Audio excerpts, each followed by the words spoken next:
ശശി തരൂർ കോൺഗ്രസിൽ നിന്നു പുറത്തേക്കുള്ള വഴിയിൽ തന്നെയാണ്. കാരണം പാർട്ടിക്കുള്ളിലെ സമവാക്യങ്ങളിൽ അതിവേഗം മാറ്റം വരികയാണ്. സംഘടനാ ഭാരവാഹികളായി പരമാവധി പിന്നാക്കക്കാരെ പടിപടിയായി കൊണ്ടുവരികയാണ് രാഹുൽ. അതിനിടെ സീനിയർ നേതാക്കളുടെയും മുന്നോക്ക വിഭാഗക്കാരുടെയും സ്ഥിതി ദയനീയമാണ്. മുന്നോക്ക സമുദായങ്ങളിൽപ്പെട്ട നേതാക്കൾ പിന്തള്ളപ്പെട്ടുകൊണ്ടിരിക്കുന്നു. അവഗണിക്കപ്പെട്ട പല സീനിയർ നേതാക്കളും നിശബ്ദരായി നോക്കിയിരിക്കുകയാണ്. ഇത്തവണ നടത്തിയ പുനഃസംഘടനയിലും അതാണ് കാണുന്നത്. പട്ടിക വിഭാഗം, OBC, മുസ്ലിം വിഭാഗങ്ങളിലുള്ളവരെയാണ് മുഖ്യമായും പ്രതിഷ്ഠിച്ചിരിക്കുന്നത്. 70% ഭാരവാഹികളും പിന്നോക്ക ദുർബല വിഭാഗങ്ങളിൽപ്പെട്ടവരാകണമെന്ന ഉദയ്പൂർ ചിന്തൻ ശിബിരത്തിലെ തീരുമാനപ്രകാരമാണിത്.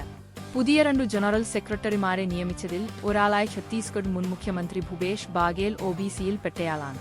രണ്ടാമൻ മല്ലികാർജുൻ ഖാർഗെയുടെ ഓഫീസിലെ സയ്യിദ് നസീർ ഹുസൈനാണ് കർണാടകക്കാരനും മുസ്ലിം സമുദായത്തിൽപ്പെട്ടയാളും. സംസ്ഥാനങ്ങളുടെ ചുമതല നൽകപ്പെട്ട ബാക്കി 9-ൽ 3 പേർ OBC, ഒരാൾ പട്ടികജാതി, ഒരാൾ പട്ടികവർഗം. 3 പേർ രാഹുലുമായി അടുത്തു പ്രവർത്തിച്ചവർ.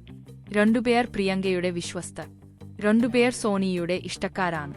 തനിക്കു വേണ്ടി പിന്നിൽ നിന്നു പ്രവർത്തിച്ച് ചിലരെ രാഹുൽ മുന്നിൽ കൊണ്ടുവന്നുവെന്നു മാത്രമാണ് പ്രത്യേകത. പുതിയ ആളുകളിൽ 2 പേരൊഴികെ ആരും ലോക്സഭയിലോ നിയമസഭയിലോ അംഗമായിട്ടില്ല. പ്രായോഗിക രാഷ്ട്രീയത്തിൽ ഇടപെടുമ്പോൾ ഇവർക്ക് എത്ര നന്നായി പ്രവർത്തിക്കാൻ കഴിയുമെന്ന് ചോദ്യമുയരുന്നുണ്ട്. പല ഉത്തരേന്ത്യൻ സംസ്ഥാനങ്ങളിലും മുന്നോക്ക വിഭാഗങ്ങൾക്കു നിർണായക സ്വാധീനം ഉള്ള സാഹചര്യത്തിൽ രാഹുലിന്റെ പിന്നോക്ക പ്രേമം തിരിച്ചടിയാകുമെന്ന ആശങ്ക പഴയ നേതാക്കൾക്കുണ്ട്. മുന്നോക്ക വിഭാഗങ്ങൾ കൂടുതലും BJPയോടാണ് ആഭിമുഖ്യം കാട്ടുന്നതെങ്കിലും ജാതിസമവാക്യം വളരെ തന്ത്രപരമായാണ് BJP കൈകാര്യം ചെയ്യുന്നത്. 2014-ലെ ലോക്സഭാ തെരഞ്ഞെടുപ്പിലുണ്ടായ പരാജയത്തിനുശേഷം പാർട്ടിക്ക് തുടർച്ചയായി തിരിച്ചടിയാണ് നേരിടേണ്ടിവരുന്നത്. 2024-ൽ ലോക്സഭയിൽ 99 സീറ്റ് നേടി മോശമല്ലാത്ത തിരിച്ചുവരവ് നടത്തിയെങ്കിലും അതിനുശേഷവും പാർട്ടിക്ക് തുടർച്ചയായി തിരിച്ചടികളാണുണ്ടായത്. മുതിർന്ന 23 കോൺഗ്രസ് നേതാക്കൾ നേതൃത്വം ഉടച്ചുവാർക്കണമെന്നാവശ്യപ്പെട്ട് 2022-ൽ രംഗത്തുവന്നിരുന്നു. അവരിൽ പലരും പിന്നീട് പാർട്ടി വിട്ടുപോയി. ബാക്കിയുള്ളവരിൽ ഒരാളാണ് തരൂർ. രാഹുൽ വന്ന ശേഷം പാർട്ടി വിട്ടുപോയ നേതാക്കളുടെ എണ്ണം വളരെയധികമാണ്. തന്നേക്കാൾ സീനിയറായവരോടോ ആദ്യകാല നേതാക്കളോടോ അത്ര ചേർന്നു പോകുന്ന ആളല്ല രാഹുൽ. കോൺഗ്രസ് അധ്യക്ഷൻ മല്ലികാർജുൻ ഖാർഗെ തുടരുന്നതുപോലും പാർട്ടിയുടെ ദളിത് മുഖം എന്ന നിലയിലാണ്. കുടുംബാധിപത്യമെന്ന വാദത്തിനു ബദലായി ഖാർഗെയെ ചൂണ്ടിക്കാണിക്കാനുമാവും. സംഘടനാകാര്യങ്ങളിൽ ഖാർഗെയല്ല, രാഹുലും KC വേണുഗോപാലുമാണ് എല്ലാം തീരുമാനിക്കുന്നത്. കേരള നിയമസഭാ തിരഞ്ഞെടുപ്പ് വരെ മാത്രമേ വേണുഗോപാൽ സംഘടനാ സെക്രട്ടറിയായി തുടരൂ എന്നു കരുതുന്നവരുണ്ട്. പാർട്ടിയുടെ തോൽവിക്കു കാരണക്കാരായവരെല്ലാം മറുപടി പറയേണ്ടിവരുമെന്നാണ് ഖാർഗെയുടെ ഏറ്റവും ഒടുവിലത്തെ മുന്നറിയിപ്പ്. എന്നാൽ ഇത്രയും കാലം തുടർച്ചയായി പാർട്ടിക്ക് തോൽവികളുണ്ടായിട്ടും അതിനെല്ലാം മേൽനോട്ടം വഹിച്ച KC വേണുഗോപാൽ സംഘടനാ സെക്രട്ടറി സ്ഥാനത്തു തുടരുകയാണ്.